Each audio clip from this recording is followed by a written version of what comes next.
This is episode 18 of Soundproofist, and my name is Carrie. And this is Phil. And today we're going to talk to some experts about an issue that many of you know very well, especially in North America: leaf blower noise. Whether you're working from home and trying to concentrate, or sleep a little later on a weekend morning, or just enjoy some open space in your town, you've probably been disrupted by someone else's noisy lawn equipment. And you wonder, why can't we do something about this? Well, actually, there are things you can do to create positive change. Our two experts today are from an organization called Quiet Communities. Their goal is to help communities reduce harm from noise and pollution that impacts our health and our environment. Jamie Banks is the director of Quiet Outdoors, which is one of the Quiet Communities programs. Their mission statement is to transition landscape maintenance to low-noise, zero-emissions practices. David Sykes is the co-founder of the Acoustics Research Council, and he's also the director of Quiet Healthcare, another part of Quiet Communities. This is an all-volunteer community of professionals that develops codes and standards for the healthcare industry. You might have heard about some cities that mandated electric lawn equipment, and they're phasing out gas-powered blowers. And you might wonder how you might be able to do that in your town. We'll talk about some of those challenges and processes in this episode.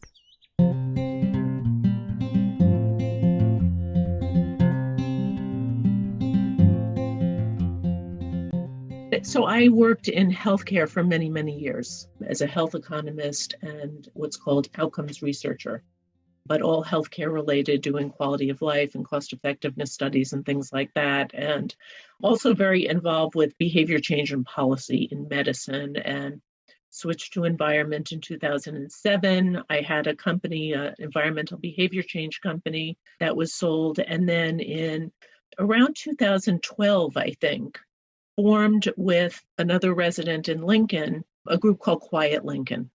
And Robin Wilkerson was my co-founder, and we connected with a small group of residents who were becoming distressed with all of the noise and the fumes from gasoline in their neighborhoods, particularly in the center of town, but not exclusively. And this was a situation that arose over time. And there seemed to be a shift at some point where there were more absentee landlords, more people who did not take care of their own yards, and many more outside contractors coming in to do work in a very uncoordinated way. Where I happened to live was in the small village center in Lincoln, and Lincoln has a very rural feel to it. There's 80 miles of conservation trails. There's a densely populated village center where I lived, and then a lot of larger properties on the outskirts. So we started to bring attention to this issue. We ended up going to our town meeting, which is a democratic, everybody participates, there's no representatives except individuals, proposed to town meeting that we study this problem and try and recommend solutions to it, because at least where I lived, this noise went on hours a day, several days a week in the seasons of use, which could include not just spring, fall, and summer, but winter as well, believe it or not. Oh, I would. Yes, to remove snow from roofs and even dustings of snow and so forth. And so we went to town meeting, our group was approved, we formed the Lincoln Leafblower Study Group, and eventually became a subcommittee of the Conservation Commission in later years. So that group lasted for 7 years. And I think we were successful. We actually dissolved ourselves last year, spring of last year. But what I started doing as a healthcare professional, healthcare researcher, was to look at some of the adverse health and environmental impacts of dependence, not just on leaf blowers, but on all of the gas tools that we use today to do landscape maintenance. So that's blowers, which tends to be the most egregious piece of equipment in terms of residents' response to it, but there's also string trimmers, hedge trimmers, saws, and of course, industrial lawnmowers that you see today used even on postage stamp size properties. These crews go around with large pieces or large assemblies of equipment and get out of the truck and do each property, and it's all gas.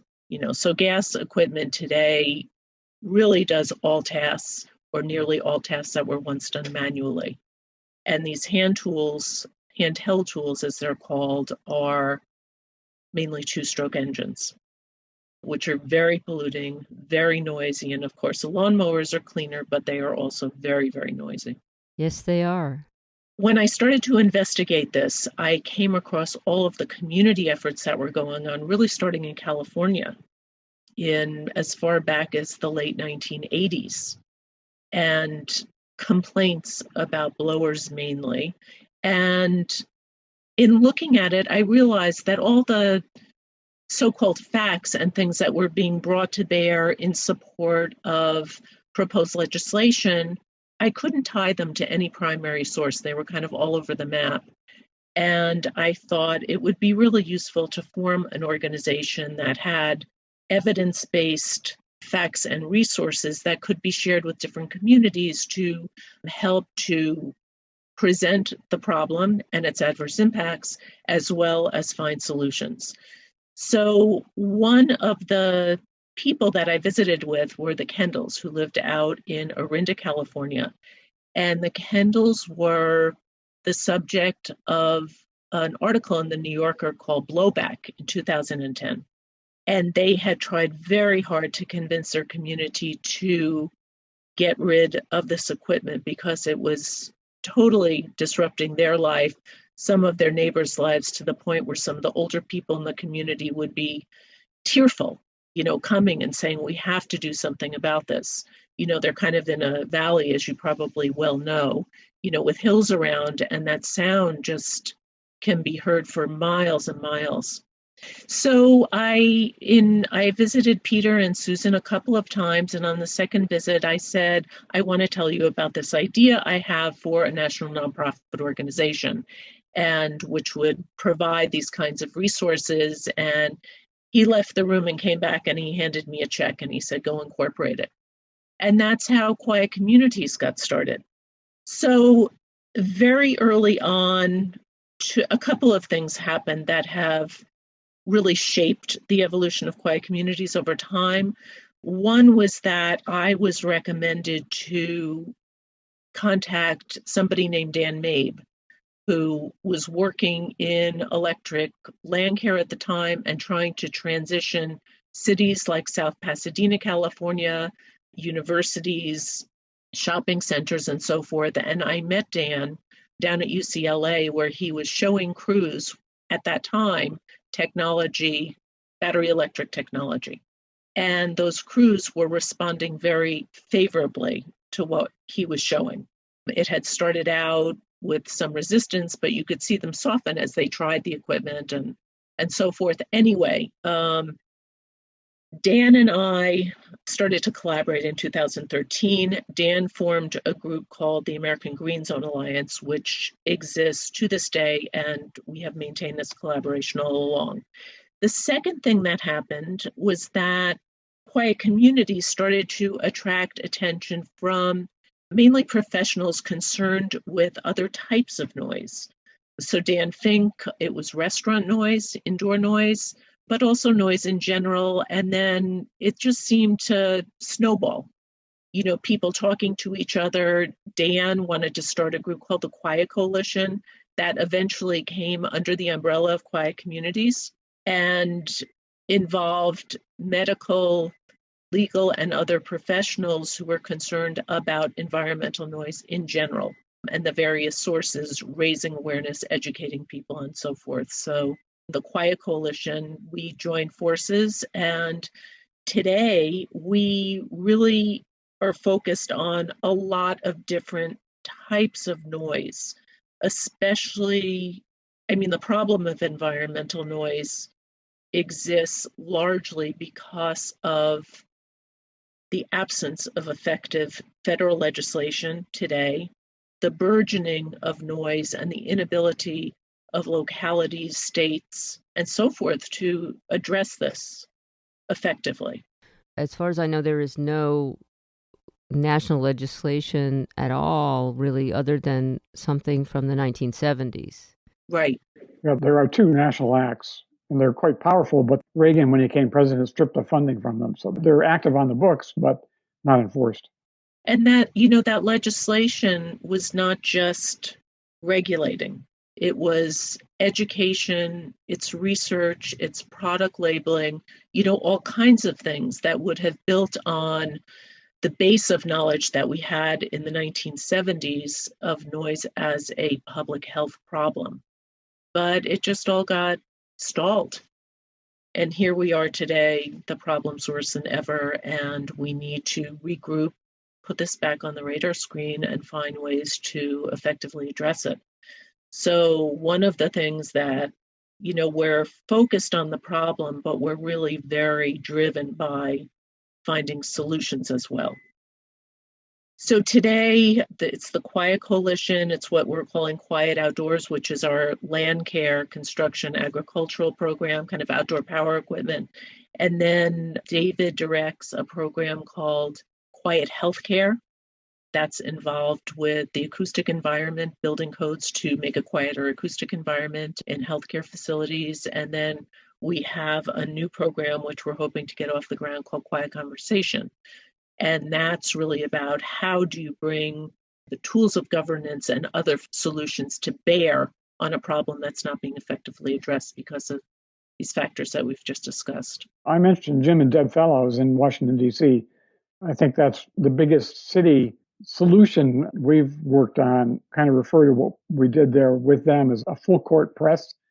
That's what they call it in basketball. There's a particular technique for winning. And the full court press that was carried out in Washington, D.C. is a good example of all the tools we brought to bear in a big city example. Jamie's done, 36 communities so far, Jamie? It's more than that now. Yeah. Okay. I think it's 12 or 15 states. I've lost track.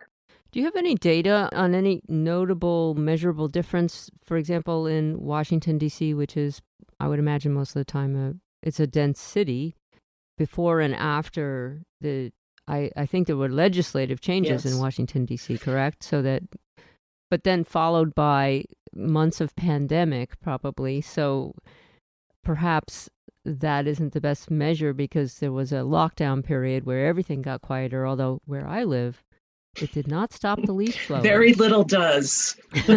As a matter of fact, there were more noticeably because there was no traffic. You could hear them in sharp relief. In D.C., the ordinance hasn't gone into effect yet. I think it starts in 2021, doesn't it, Jamie? I forget what the start date is. It's a phased-in ban of gas blowers. Yeah. And that's kind of the trend. The ordinance is available, I think, on the QCDC website. Yeah. So you can actually read what they did. But there was a start date. I think a lot of people would like to have started earlier, but that's what they agreed to. Yeah, it's January of 2022. Okay. And part of the idea was to give industry a chance to transition fairly because battery electric equipment really involves an investment. It involves some training. It's a wholly different technology than gas technology. And there's a lot of things that people don't consider when they move from one technology to another. And if you're interested, I can mention some of those things as well. Yeah, I am interested, actually. I think that would be helpful. So as David alluded to, Jim has written eloquently about this idea of technology pull. I don't know if he uses those words, David, but that's, technology as a solution to some of these problems, moving to renewable energy because noise and loud noise is very strongly associated with gas combustion equipment. But because of the cost of the batteries, hopefully that's going to come down over time. But right now, it makes the equipment more expensive to purchase. So you want to make sure if you're investing in that equipment, you handle it properly, you use it properly, it's stored properly, and so forth, so that you can get a return on investment. So some of the things to consider are operating, handling, storing, and maintaining that equipment properly, charging it properly. And then you want to use it in a way that you're getting the same aesthetic as you do with gas, comparable productivity as you do with gas equipment. And sometimes, like with blowers, they're not as powerful. So those, you really have to encourage workers to use them in a different way, and sometimes supplemented with manual tools, or ideally to realize a lot of times they're not needed at all. I mean, this, as you've probably seen, a lot of this is make work. You know, blowing dust off the streets, they're contracted to show up. And we've heard in talking with landscapers off the record, and I won't identify anybody, but the business owners just say, honestly, we pick up guys at the truck stop or the worker stop, you know, hand them a piece of equipment and just say, you get to the property, turn on that tool and start working. You know, it has no relationship to the task a lot of times. We should interject that your expertise in medical outcomes, though, is one of the brilliant insights that Quiet Communities brought to this was the understanding that what those devices emit, the motors themselves, because they're two-stroke, they're extremely polluting. Two-stroke engines are effectively unregulated in the U.S., either for noise or pollutants. So you get more pollutants out of a leaf blower than you get out of a Ford truck. So they're highly, highly polluting. And that industry that makes them resist any improvements whatsoever. They don't want to lose the business, but they're also backed up by the petrochemical industry. It doesn't want to lose the sale of gasoline. So the key point here is that the only way to make progress against major targets like that, huge industries, the energy industry, that doesn't want to change is actually dealing with it one community at a time, and you build up success stories. So that's really been the story for Quiet Communities, is work one community at a time or a handful of communities at a time, achieve some goals, but you're up against major organized opposition. They show up, they bring their contractors in, you hold a town meeting, and suddenly the room fills up with landscape people, you know, the owners of the companies and their workers and such, all demanding that they not be regulated because it's their right to do what they have to do. Anyway, it causes battles wherever this goes. So it's not an obvious win. And we shifted to the technology pull argument because those people needed to be shown that the emerging equipment, the electric equipment, is actually cheaper and often equivalent in terms of use because they didn't want to hear it. So the resistance from the various industries that are in favor of keeping things the way they are is severe all the way across the country. Could you walk us through perhaps like a case study of one of these communities? What is it that you do? That's organizing, it's sharing fact-based research? Is it advocacy to the public about this? You're helping draft legislation with the community.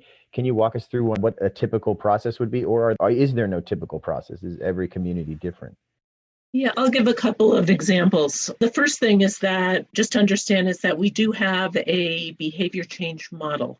So in anything we do, we identify the relevant constituencies and try and bring them together and put them on the same page with regard to understanding the problem and then finding practical and effective solutions. So, and also understanding that behavior change itself is very complicated. It's way beyond just providing somebody with information.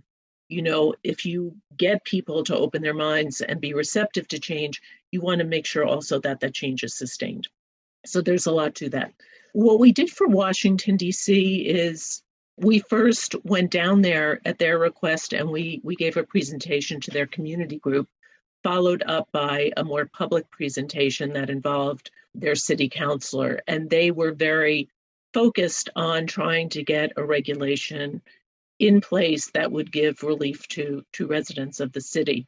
They were very well organized. They, as a group, recognized the importance of being well organized and also reaching out beyond their districts, which happen to be more affluent districts in Washington, D.C., to other districts in the city to get their support.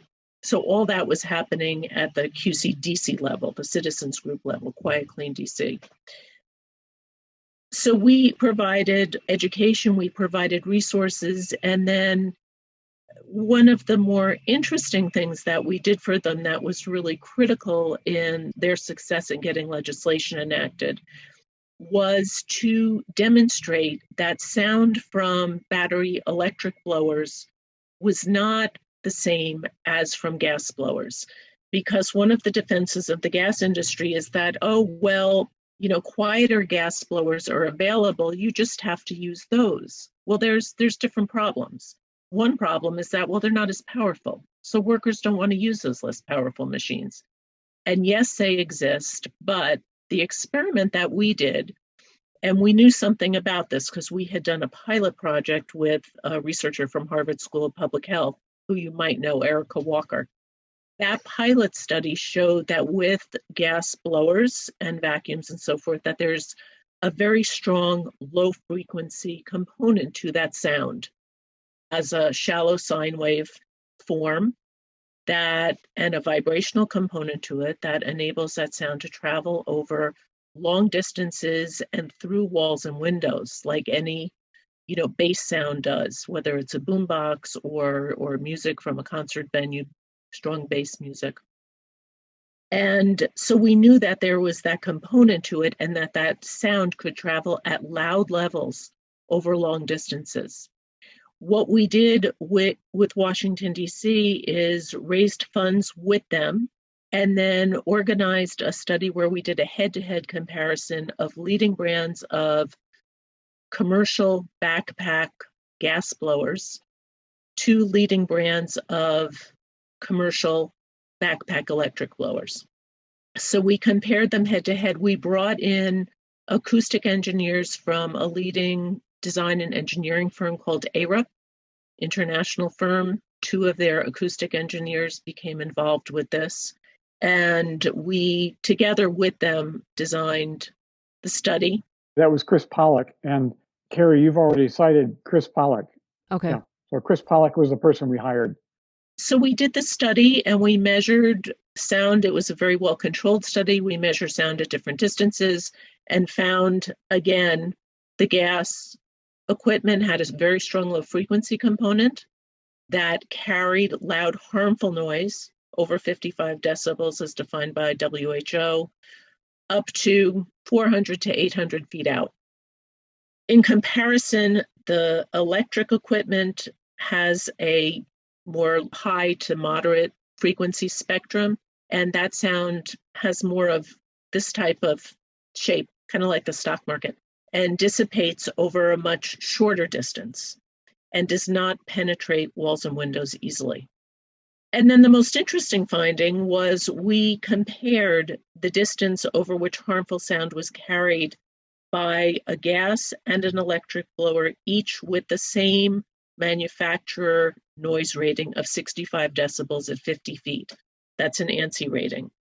And what you find is even though they're both 65 decibels at 50 feet, the gas blower loud sound is carried over much longer distance than it is with the same rated battery electric blower. So from those data, we then said, okay, just from a practical standpoint, what does this mean for communities like Washington, D.C., densely populated?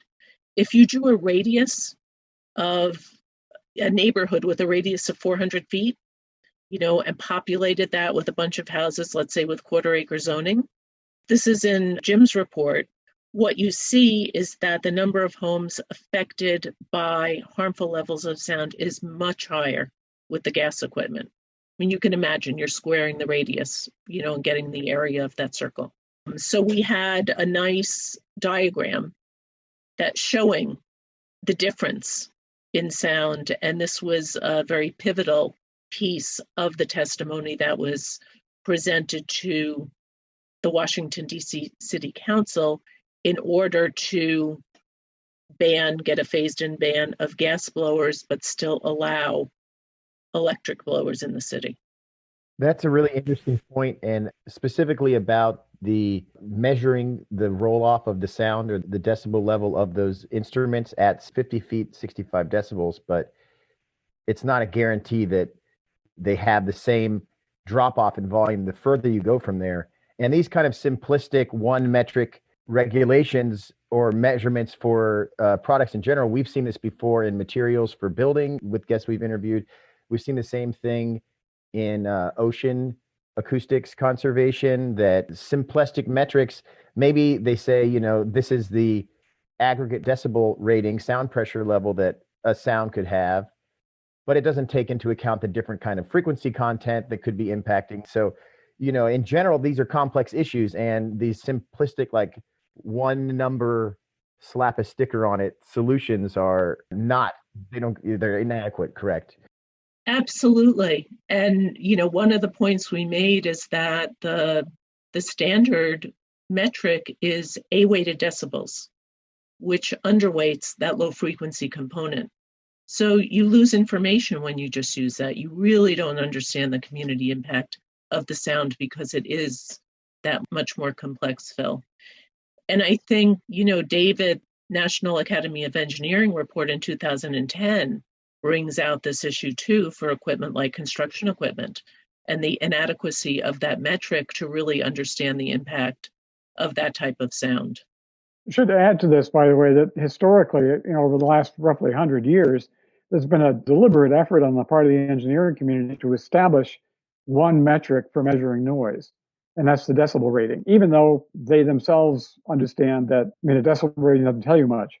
But when you turn around and handle the decibel scale to regulators and industry sources, they begin to use it in their own defense. And that's exactly what happened with the outdoor landscape equipment people.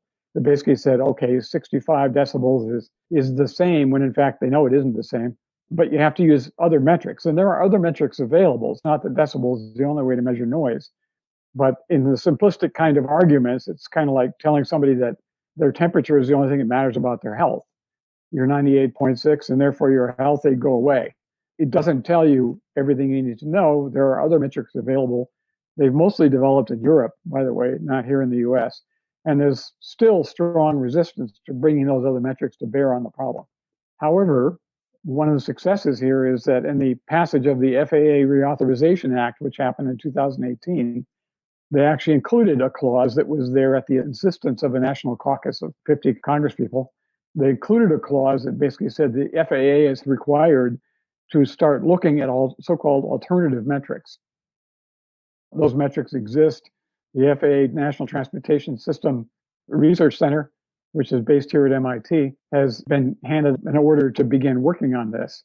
But it's not like they don't know there are other metrics. But when you confront an industry about noise, they always come back with the defense that, well, our level is whatever, 65, whatever, they pick a number.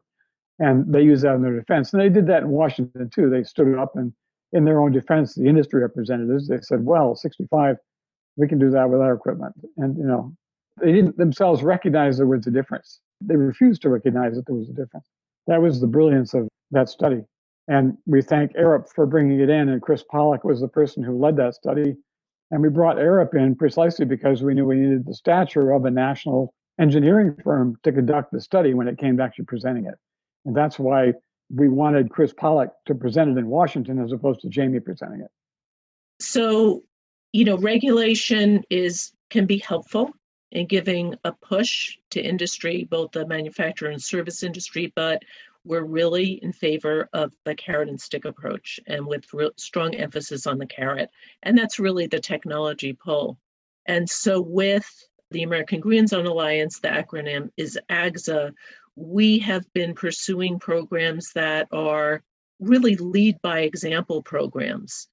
Those programs have happened in South Pasadena, Ojai, I think it's Glendale, California, at the Yerba Buena School District, Eastside Union School District, Westside Union School District, out here on the East Coast with the town of Lexington, Massachusetts, Southampton, and recently Mountain Brook, Alabama.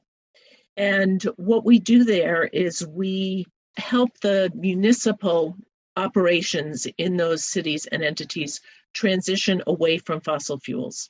Sometimes it's a sudden transition, like the city of Ojai just took its gas equipment, scrapped it, invested heavily in electric equipment. More commonly, it's a transition over time. But what we do there is we educate and train workers, orient them to the equipment, recommend equipment that's really up to the demands of commercial level work in terms of performance and work productivity and so forth. And that's only a small portion of the equipment out there. So you really have to understand that technical criteria. So helping with equipment recommendations, and Dan's been in the industry for years and years, starting with the gas industry and working with electric equipment from something around 2007. And then understanding the impacts of all the gas equipment that's used on city lands or school property in terms of not just noise, but pollutants, toxic and carcinogenic pollutants like fine particulates, carbon monoxide, ozone-forming chemicals like benzene, other volatile organic compounds, and nitrogen oxides. And then, also greenhouse gases, because that's of interest to cities too. When you write a report for a community to get into detailed specifics over how much of those pollutants exist in the two alternative metrics, a town gets a very detailed report Yes. that is a cost-benefit analysis, a careful cost-benefit analysis. Yes.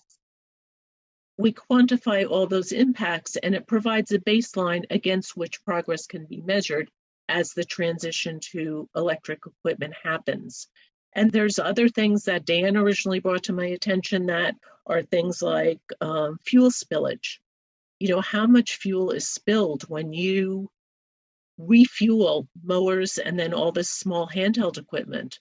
There's a statistic in the 90s that says it's over 17 million gallons a year from refueling lawnmowers, which is 50% more than what was spilled off the coast of Alaska by the Exxon Valdez. So these things become very significant, especially with the tremendous growth of the industry that we've seen over the past 20 to 30 years. So anyway, these are solutions. These are cities, towns, schools that want to lead by example for others, show that it's possible, train and educate workers so they can really get a return on electric equipment and understand how to use it properly so it's not abused or broken or so forth, because that's a problem. But you have to understand that at the community level, very often the first people who arrive there is somebody from the industry, bit large, powerful industries who show up and basically start laying all the arguments out about why there's nothing wrong. And it's organized opposition, and organized and very well-funded opposition. They do a good job of it. So we encounter that everywhere we go. So it always seems to be it's an uphill battle. So Jamie will get a call from a community leader or a city council member or whatever saying, can you come help us? And it's the fact that we've done it before and we have a method in place and we have the research, et cetera, that makes us valuable to them. So we're not grandstanding when we get there. Our job is to provide them with the arguments in order to win what they need to do. But the call always starts with them saying, can you come help us? And then having to reassure them that, first of all, the problem is not minor and it's going to be very hard to do. They're not going to do it in one city council meeting. So speaking of the industry, how many of these leaf blower manufacturers are also making a quieter model that they can offer? Are there some manufacturers that only make like two-stroke engine gas-powered leaf blowers and they simply don't want to change? In the U.S., yes. The vast majority of the new product is coming from Europe or Asia. Oh, interesting. The new electric product is not being made in the U.S. There are exceptions. So I think things are changing. The manufacturers, I think, are really starting to see the writing on the wall. The challenge for them is that the electric business model is a wholly different model than the gas business. Just like electric cars, you don't get that service, repair and service revenue that you had with gas engines because they're so complicated and so many of the parts wear out and don't work and so forth. With electric, it's a much simpler motor. So they're losing revenues on that side. And so how do you construct a business model that is really, successfully replacing that old model? And companies like Husqvarna, I would say, are really stepping up and are reinventing themselves to some extent. I spoke at a Husqvarna conference in 2018, attended the same conference last year in 2019, and Dan's actually speaking at their conference on December 1st, which is virtual this year. But it's looking like they are going to be much more of a technology company than an equipment company within 10 years. They are depending on robotics, artificial intelligence, battery electric technology, data analytics to manage green spaces and getting much more into the service sector. So, for instance, they have something called robotic fleet management, and it's branded. I don't know exactly what they call it, but that's, how do you manage fleets of robotic mowers to, mow when you want it to mow, the areas you want it to mow, and so forth, and meet the challenges, that different properties present. But you can go to a Home Depot or a Lowe's now. I mean, walk in and you'll find very extensive displays of 5 or 6 electric alternatives to things like leaf blowers and such. They'll often have one row of gas-powered stuff and another row which is the electric alternative. So the retailers have actually picked up on it. But that's for domestic use. So the industry is still pushing back on the commercial side. They need to use gas because it's more powerful. That's their argument. Well, that is one of the arguments I have seen, is that some of these same contractors who go to a site and maybe go to multiple sites in a day don't have the means to recharge an electric battery. So one of the arguments that was made is that you're interfering with their livelihood, because they can just refill with fuel and continue on to the next golf course or whatever. And with an electric battery charge, they may not be able to recharge that battery for a large site or multiple sites in a day. Is that accurate? That's exactly one of the issues that needs to be taught, is how much backup do you need and where can you get the recharging done? And this is in part what makes the investment expensive. You have to buy multiple batteries and be able to switch them out during the day. The idea of charging at a client home is, it's a solution, but it's not going to be a solution that every client is going to like. And it's, a clumsy one at best. So these batteries are probably too large and require too much charge to be able to charge them from inside the car, for example, inside the truck as it's traveling through the cigarette lighter port or something like that. Yes, generally, yes. I mean, there are solar panel trucks to increase the runtime of some of the equipment, and that can be very successful. And there are trucks, landscape companies with solar panels that are doing this very successfully. But it's an investment, it's a retraining, and it's a barrier. At this point, the electrical stuff on the commercial basis is somewhat more expensive as a first cost. You go to buy it, the purchase cost is more because you have to buy the batteries and all that kind of stuff. And the equipment is somewhat newer. So I ran into an argument in a local park here between the contractors. And one of them was saying, well, this electric mower cost us twice as much. We could have bought 2 for the same price, meaning gas. So even at the labor level, their attitude is, well, we could have used 2 mowers and now we only got 1. The fueling, though, is, I don't know, like at $3 a gallon or something. Over time, that does add up. Yeah, that's the carrying cost. So the first cost is the purchase price. The payback is over time. So Jamie includes a payback period as well in her reports to towns, so they can see how long it's going to take them to amortize the cost of the equipment. And they do very well if they're willing to wait more than one season. Yeah, so you're paying that higher upfront investment and then getting those economic benefits downstream in terms of avoided fuel and reduced maintenance. And this is true with many conservation tactics, right? Like, it's perhaps more inconvenient at the beginning, but once we start going down the path to a conservation-based approach to these issues, that the market will respond to purchasing of electric stuff. We live in California. There's a lot of electric car charging stations, for example. So it's not inconceivable that these things will also become easier with time. The technology itself will improve. Yeah. I have a question for y'all because of the variety of communities you've worked with. I was trying to imagine this process happening in my hometown. I grew up in a small town in Texas, and there it's much wider. People have much larger lots in general. They're more spread out. They definitely love burning gasoline for any reason they can. Right. So I guess I wanted to just reiterate a few things that you said and hear additional arguments you might use in this community.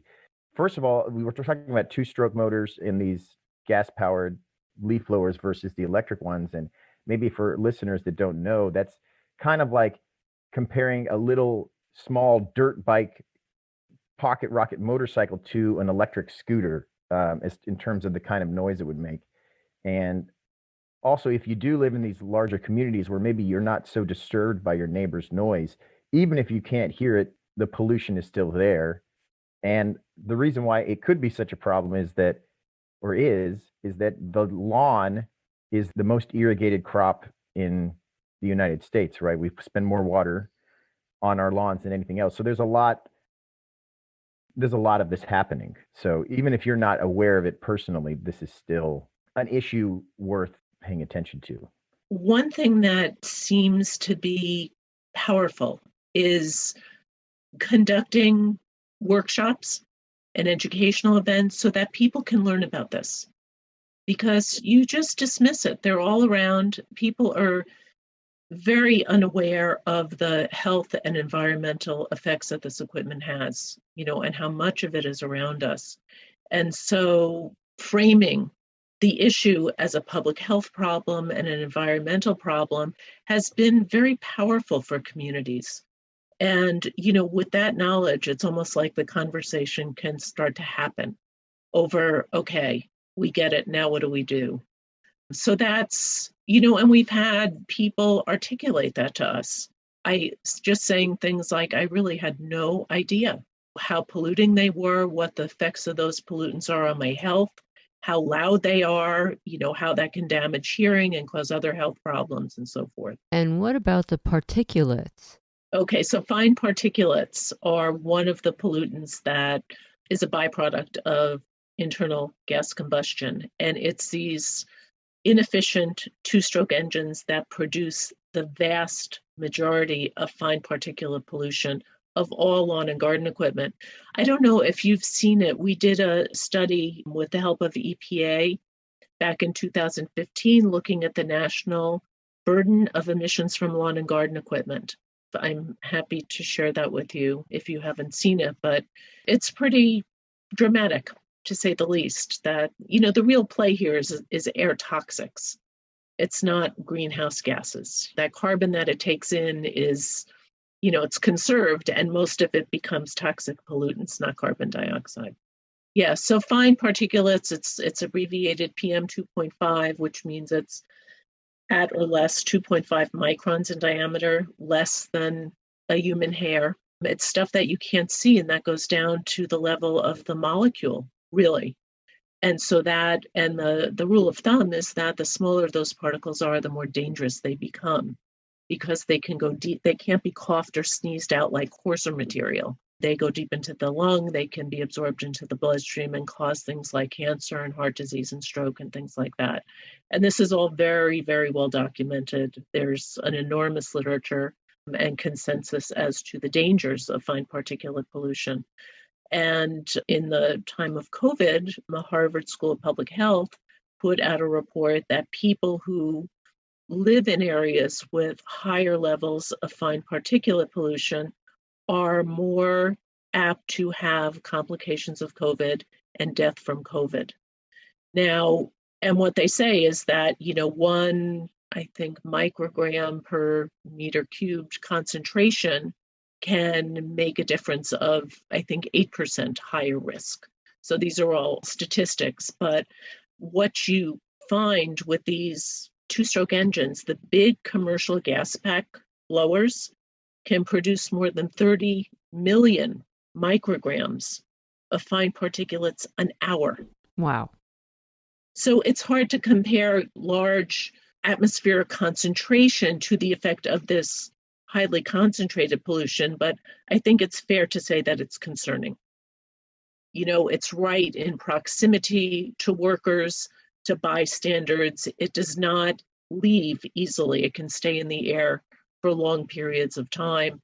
And you can have multiple machines working on these properties, sometimes in very close proximity. So there's serious risks for workers. And then, of course, other vulnerable populations. Yeah, you look at the inhabitants of a park where there's a child's playground, for example. I was near one in Concord the other day, and there were 4 leaf blowers going around the playground. I mean, simultaneously, 4 leaf blowers, all owned by the town. And, this playground where there's got kids ranging from infants up to, 10, 12 years old. So not only were they stirring up a lot of pollution, but also The noise level must have been... It was deafening. Yeah, it was ridiculous. This is a densely populated neighborhood, but the town seemingly doesn't care. The crews don't care. Right. So they're wearing earphones. Concord is one of those towns. It's right next to Lexington. Lexington has moved ahead, but Concord is still dug in. So Jamie's done some work with Concord. She's also done some work with Lincoln and a bunch of other towns, but Concord itself is still dug in on some of these issues. And you're getting that exhaust pollution, and then you're blowing stuff off the ground that you don't know what it is. If it's a shoulder of a highway, it could contain lead or arsenic or, trace heavy metals. If it's a lawn, it could be fertilizer, pesticides, herbicides, and then, of course, everything, pollens and fungus and bacteria and all kinds of things. So, that stuff that tends to be more coarse, but can include a mixed range of different size particulates. But the exhaust particulates, that's benzene and butadiene and all of these carcinogenic chemicals that come from the exhaust. And ozone, ground level ozone, which is also not good. Well, this has been really informative. And I'm just wondering, do you have any final takeaways for our listeners? I think the last thing I just want to say is that we try and work with all the constituents. We realize the challenges that this presents to industry, not just manufacturers, but the service industry, especially where you have a lot of very small businesses that may not have many resources, and yet legislation may force them to change. And so we try and support reasonable legislation. So these phase-in legislations, we think, give the service industry a chance to adjust. We're right now developing a professional certification course that is going to launch in December to train workers. It's a 15-lesson online course. And not to promote that, but it's the kind of education and training you really need for workers, so they understand how they can become competent and what the requirements are, to really have a successful business with a different technology. So I just want to emphasize this. This is not a case of fighting against industry. We really want to work with them, to bring them along and have everybody, all the constituents, benefit from this kind of change. We don't do outreach. So we are not reaching out to hundreds of communities and saying we're available to help.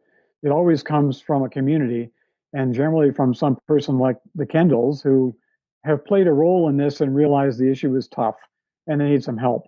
So it starts with a request. We hear from a lot of communities, and where there's a strong community advocate, someone who's intelligent, well-placed, able to handle this, we can help them. But we can't march in and run it for them. We don't want to march in and run it for them. And I think that's such a great takeaway from all of this, too, is that you can get involved in your local community and take care of your little corner of the universe, and not, even though there is reason to have existential dread about federal or executive branch things, our advocacy is not as direct as it is in a city council meeting or town hall or whatever. So I really appreciate that aspect of y'all's work. Justice Louis Brandeis said famously, community is the laboratories of democracy in America. When they can't get something done in Washington, they say, well, take it up on a local level.